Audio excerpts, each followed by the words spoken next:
Hi friends, இப்போ நம்ம Pandya stores பார்க்க போகிறோம். பாண்டிய ஸ்டோர்ஸில் நம்ம தங்கமயில் அப்செட்டாக உட்காந்துருக்காது பார்த்து மீனா உடனே கோமதியம்மா, நான் நெக்லஸ் போட்டு வர்றேன், உனக்கு அந்த ஆரம் போட்டுக்கோ, அந்த நெக்லஸ் போட்டுக்கோ அப்படிங்கிறாங்க.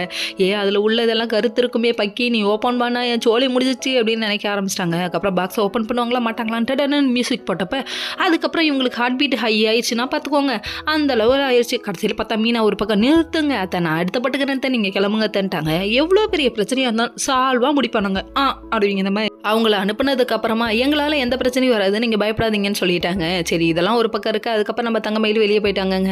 இங்கே ஒரு பக்கம் கண்ணா பின்னான்னு திட்டுறாங்க. யாருன்னு பார்க்குறீங்களா, நம்ம ராஜுங்க கதிரை. உடனே கதிர் ஜன்னல்கிட்ட இருந்து கேட்க, அடி பாவி, என்னை இப்படி தான் பேசியா நீ, அவன் பெரிய இவனாக்கா, அவனுக்கு தலையிலேருந்து கால் வரையும் திமிரு இருக்கக்கா, திமிரு பிடிச்சவன் கான் சொல்ல, ஐயோ இப்படிலாம் திட்டாலே அப்படிங்கிற மாதிரி ஆயிடுச்சு. அதுக்கப்புறம் வெளியே வர, ஐயையோ மாட்டிக்கிட்டேமே ஆகும் அப்படிங்கிற மாதிரி ஆயிடுச்சு.